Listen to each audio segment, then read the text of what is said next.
riconosce che all'interno di uno Stato a maggioranza italiana esistono delle minoranze linguistiche, ossia gruppi che non parlano italiano come prima lingua e che hanno differenti culture, tradizioni e abitudini. Invece di imporre a tutti di omologarsi alla maggioranza, la Repubblica deve garantire a queste minoranze l'uso della loro lingua e il mantenimento del loro stile di vita. Anche questo, a ben vedere, è una conseguenza del riconoscimento della pari dignità delle persone, la quale comporta appunto la salvaguardia dell'identità anche culturale di ciascuno.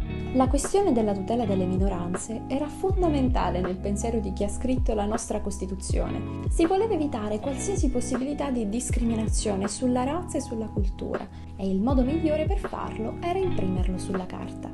E quale documento più azzeccato se non quello costituzionale? Nel 1948, con la Costituzione entrò in vigore l'articolo 6. Vi era perciò finalmente una legge, un principio perfetto all'insegna della libertà e dell'uguaglianza. C'era solo un piccolo problema con cui lo Stato italiano dovette presto fare i conti. Mancavano le apposite norme che consentissero la sua attuazione. Fu così che nel 1973, ben 25 anni dopo l'entrata in vigore della Costituzione, il deputato Mario Lizzero propose di nominare 3 saggi, affinché individuassero le minoranze linguistiche citate nell'articolo 6. I 3 saggi in questione erano il linguista Tullio De Mauro, figura d'eccezione che approfondiremo a breve, Giovan Battista Pellegrini, anche lui linguista, ed Alessandro Pizzorusso, giurista.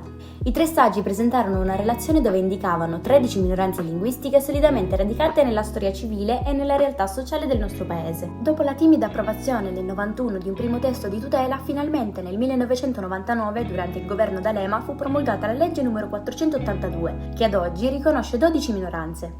Di seguito albanese, catalano, croato, francese, franco-provenzale, friuliano, germanico, greco, ladino, occitano, sardo e infine sloveno. Si tratta però di minoranze linguistiche territoriali. Se una persona che parla albanese migra in un'altra area territoriale dove la sua lingua non è parlata, perde la tutela linguistica. Ciò spiega anche perché dalla prima stesura fu tagliato fuori il romani, lingua parlata dalla popolazione rom e sinti, che in quanto nomade non ha un territorio da reclamare. Come vi avevamo anticipato, la figura che a nostro parere incarna perfettamente lo spirito dell'articolo 6 è quella dell'illustre intellettuale, linguista e professore italiano Tullio De Mauro, spentosi purtroppo nel 2017. Classe 1932, De Mauro nasce a Torre Annunziata, in provincia di Napoli, da padre chimico e madre insegnante di matematica. Dopo aver frequentato il liceo classico Giulio Cesare a Roma nel secondo dopoguerra, si laurea a Roma in lettere classiche nel 1956.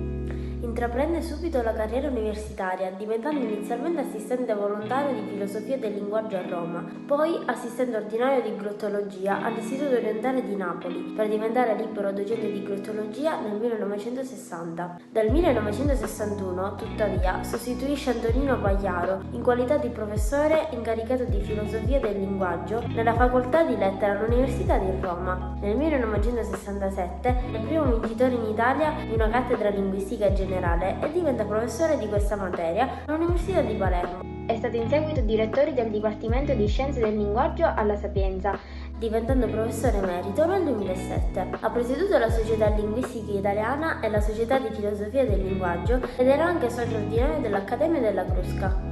Notevole il suo impegno anche in politica, è stato dapprima consigliere della Regione Lazio, eletto come indipendente nelle liste del Partito Comunista Italiano dal 1975 al 1980, diventando assessore alla cultura e componente del Consiglio Nazionale dei Beni Culturali. Ricordiamo che Tullio De Mauro faceva parte del Comitato dei Saggi, era uno dei 3 membri deputati ad individuare le minoranze linguistiche in Italia.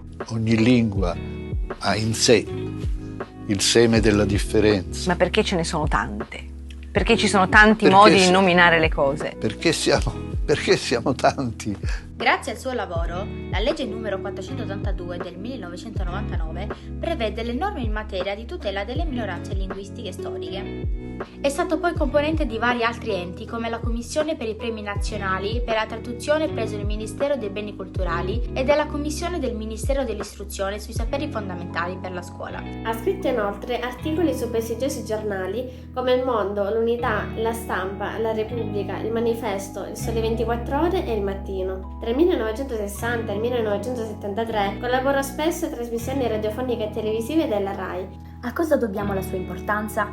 Durante la sua carriera fu ministro dell'istruzione e in seguito, nel 1963, De Mauro pubblica l'opera Storia linguistica dell'Italia Unita. In questo testo l'autore dimostra che la storia linguistica di uno Stato è legata alle vicende economiche, sociali, politiche e culturali del paese. Oggi può sembrare banale e scontato, ma non lo era nel panorama linguistico degli anni 60 del secolo scorso, quando si era soliti a considerare le lingue come oggetti a sé stanti. Nel 2014 ha pubblicato La storia linguistica dell'Italia repubblicana. In quest'opera De Mauro parla delle abitudini degli italiani, della loro cultura e della storia della lingua, denunciando l'attuale analfabetismo degli italiani, dovuto al distacco dalla lettura. In questo testo l'autore spiega perché l'uso del dialetto è diminuito e parla del ruolo importante che le scuole e media hanno avuto nel processo di italianizzazione. Poco più di 40 anni fa vennero redatte le 10 tesi per un'Italia democratica. Esse prendevano atto delle carenze dell'educazione linguistica tradizionale e soprattutto della necessità di introdurre elementi di profonda trasformazione per garantire i principi di uguaglianza e pari opportunità sanciti dalla Costituzione. Così facendo ciascuno potrà essere padrone delle parole e delle potenzialità espressive per capire il mondo in cui vive,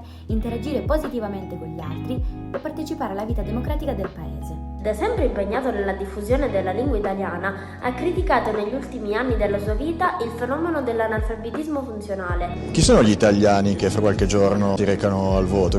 Sono italiani che hanno difficoltà di comprendere l'informazione scritta e presumibilmente anche parlata. Non abbiamo dati così precisi per il parlato. Tra i dizionari di italiano da lui scritti ricordiamo il vocabolario di base della lingua italiana, pubblicato nel 1980, e soprattutto il grande dizionario dell'italiano dell'uso, pubblicato nel 1999, articolato in 6 volumi. In questo lavoro ha compilato 250.000 voci, spiegando l'uso corretto della lingua. Oggi è il più vasto dizionario della lingua italiana contemporanea. Vogliamo concludere spendendo 2 parole di gratitudine. Tullio De Mauro è stato un linguista coraggioso, rivoluzionario e militante. Militante perché si è speso per trasformare in azione concreta quello che scriveva, ma è stato militante anche perché ci ha insegnato instancabilmente a vedere il parlante dietro a ogni parola e a capire che ogni disagio linguistico manifesta un disagio sociale e che per dare a tutti le stesse opportunità linguistiche occorre agire non sulla lingua, ma sulle condizioni di vita di chi parla una lingua. Di questo coraggio e della sua rivoluzione gli siamo debitori.